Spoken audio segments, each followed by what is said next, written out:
ഗുരുവായൂർ ക്ഷേത്രോത്സവത്തിന് തുടക്കം കുറിച്ച് നടന്ന ആനയോട്ടത്തിൽ കൊമ്പൻ രവികൃഷ്ണൻ ജേതാവായി. 3-ാം തവണയാണ് രവികൃഷ്ണൻ ആനയോട്ടത്തിൽ ജേതാവാകുന്നത്. ഐതിഹ്യ പെരുമ ഉണർത്തി ഉച്ചതിരിഞ്ഞ് 3-നാണ് ആനയോട്ടം ആരംഭിച്ചത്.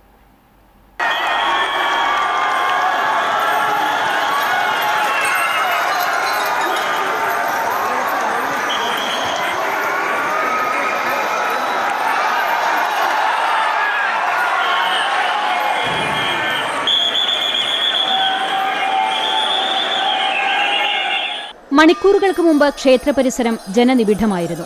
മഞ്ജുളാൽ മുതൽ ക്ഷേത്രത്തിന്റെ കിഴക്കേ ഗോപുരം വരെ ഇരുവശത്തും കാണികൾ തിങ്ങി നിറഞ്ഞു. ക്ഷേത്രത്തിൽ നാഴികമണി 3 അടിച്ചതോടെ പാരമ്പര്യാവകാശികളായ കണ്ടിയൂർ പട്ടത്ത് വാസുദേവൻ നമ്പീശൻ അവകാശിയായ മാതേമ്പാട്ട് വേണുഗോപാൽ നമ്പ്യാർക്ക് കുടമണികൾ നൽകി. അദ്ദേഹം അത് പാപ്പാന്മാർക്ക് കൈമാറി. പാപ്പാന്മാർ മഞ്ജുളാൽ വരെ ഓടിയെത്തി കുടമണികൾ ആനകളെ അണിയിച്ചു. കാർത്തിക് മാരാർ ശംഖുമുഴക്കിയതോടെ ആനകൾ ഓട്ടം തുടങ്ങി.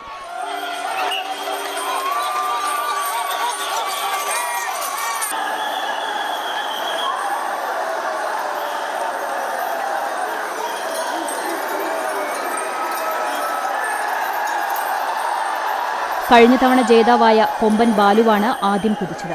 തൊട്ടുപിറകെ രവികൃഷ്ണനും കൃഷ്ണനാരായണനും ഓടി. ക്ഷേത്ര നടപ്പുര എത്തും മുമ്പ് രവികൃഷ്ണൻ ബാലുവിനെ പുറകിലാക്കി. നേരെ ഓടി ക്ഷേത്ര മതിൽക്കെട്ടിനകത്തേക്ക് പ്രവേശിക്കുകയായിരുന്നു. ക്ഷേത്രത്തിനകത്ത് 7 പ്രദക്ഷിണം പൂർത്തിയാക്കിയ ജേതാവിനെ പാരമ്പര്യാവകാശിയായ ചൊവ്വല്ലൂർ നാരായണൻ വാര്യർ നിറപറയും നിലവിളക്കും വെച്ച് സ്വീകരിച്ചു.